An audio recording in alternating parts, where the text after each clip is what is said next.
আমলে বানানো বাড়ি হলো মমতা ব্যানার্জি সাহস হতো না ওখানে গিয়ে সরকার চালাতো। এরা এমন জিনিস নিজেদের লাভের জন্য নিজেদের, এই যে দেখতে পাচ্ছেন না মালদায়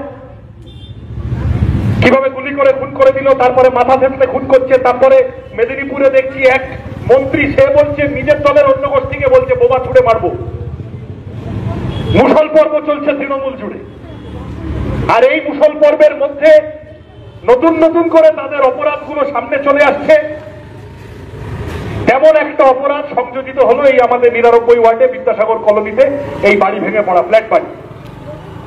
এলাকার মানুষের নিরাপত্তা সুনিশ্চিত করতে হবে। আমি অঞ্চলের সাধারণ মানুষের কাছে আবেদন জানাবো, এটা সিপিএম তৃণমূল বিজেপির বিষয় নয়।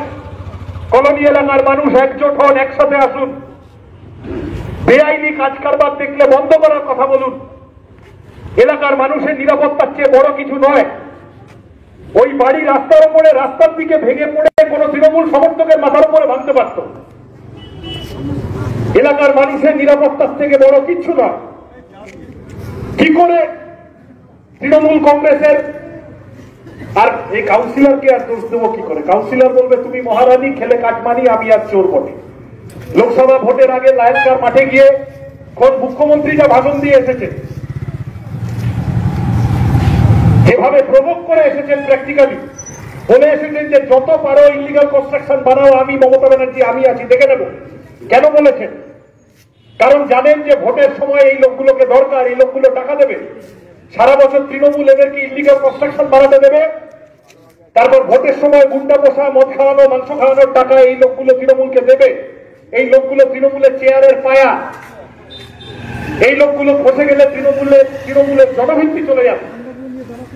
সুতরাং মমতা ব্যানার্জি মুখ্যমন্ত্রী স্বয়ং এসে যাদবপুরে এবার লোকসভা ভোটের আগে এই ধরনের ইলিগাল কনস্ট্রাকশন বানানোর জন্য আশকারা দিয়ে গিয়েছিলেন। টপ টু বটম, মুখ্যমন্ত্রী থেকে কাউন্সিলর সব জড়িত আছে এই চক্করে। যে কম বয়সী ছেলেরা, যদি 4টে ছেলেও থাকে পাড়া, যারা এই সিন্ডিকেট থেকে কাজের বন্দোবস্ত হচ্ছে ভাবছে, তাদের অনুরোধ করবো, ভাই এভাবে কাজ বেশি দিন হবে না।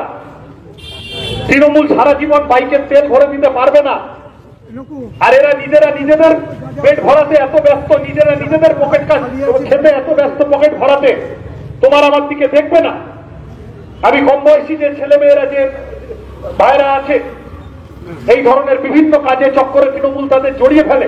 ভোটের দিন ভোট লুট করতে কাজে লাগায়, গুন্ডামো করতে কাজে লাগায়। যে সামান্য রোজগারের বন্দোবস্ত করেছে, সেখান থেকে বেরিয়ে এসে ওই রোজগার ও অভিশাপের মতো ঘাড়ে চড়ে বসবে দুদিন পর। তৃণমূল অত্যন্ত জনবিরোধী একটি রাজনৈতিক দল। তারা মানুষের ক্ষতি করার চেষ্টা করছে বিভিন্ন ভাবে। কেউ তার চক্করে পা দেবেন। আরেকটা দল আছে, আমি বেশি কথায় যাব না। আজকে শুনলাম এখানে কি একটা অন্য কিছু একটা চ্যাংব্যাং কিছু করতে গেছে। তাদের দেখলে মায়া লাগে। তাদের নেতারা এখানে বড় বড় লাফায়, বড় বড় বাতেলা দেয়, বিরাট বার্তাল্লা, বিরাট বাতেলাবাজি, হ্যান করেঙ্গা ত্যান করেঙ্গা দিয়ে ভর্তি। কিন্তু তাদের কিচ্ছুটি করার জো নেই, কারণ তাদের দিল্লির নেতাদের সাথে মমতা ব্যানার্জি সেট করে বসে আছে, অভিষেক ব্যানার্জি সেট করে বসে আছে। এখানে যাদবপুরে এসে লাফাবে, বলছে তৃণমূলের বিরুদ্ধে পাড়ায় অনেক কথা বলবে। কিন্তু তৃণমূলের এই ধরনের সারদা বলো, নারদা বলো, শিক্ষা বলো, স্বাস্থ্য বলো, খাদ্য বলো, একটার পর একটা দুর্নীতি। এই আজকে জ্যোতিপ্রিয় মল্লিক জামিন পেয়ে যাচ্ছে, দুদিন পরে পার্থ চ্যাটার্জির জামিনের কথা হয়ে গেছে, অর্পিতা দেবী জামিন পাচ্ছেন, কুন্তল জামিন পেয়ে গেছে, কালীঘাটের কাকু জামিন পেয়ে গেল, কালীঘাটের ভাই অব্দি সিবিআই ইডি পৌঁছাতে পারলো না।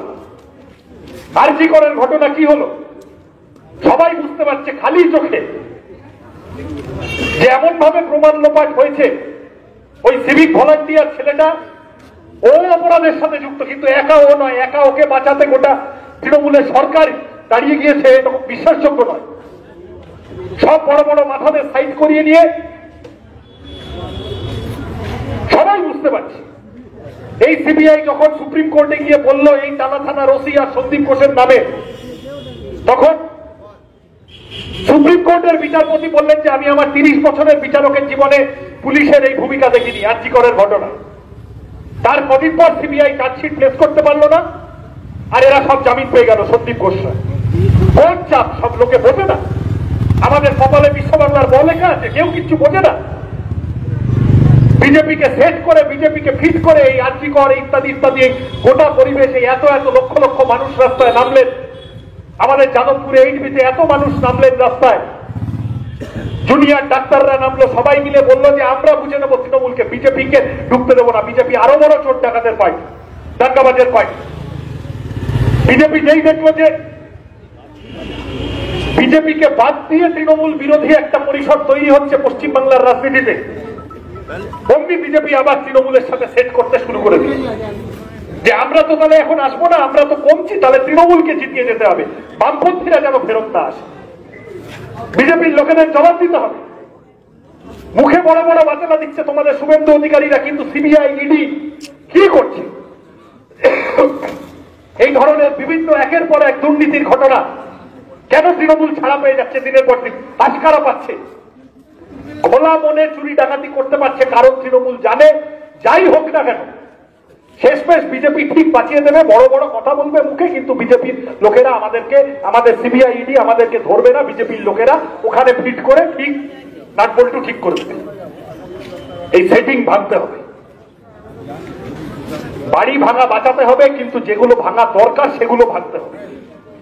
তৃণমূল বিজেপির এই সেটিং এর মাঝখানে পড়ে বাংলার মানুষের নাভিশ্বাস উঠে গেছে।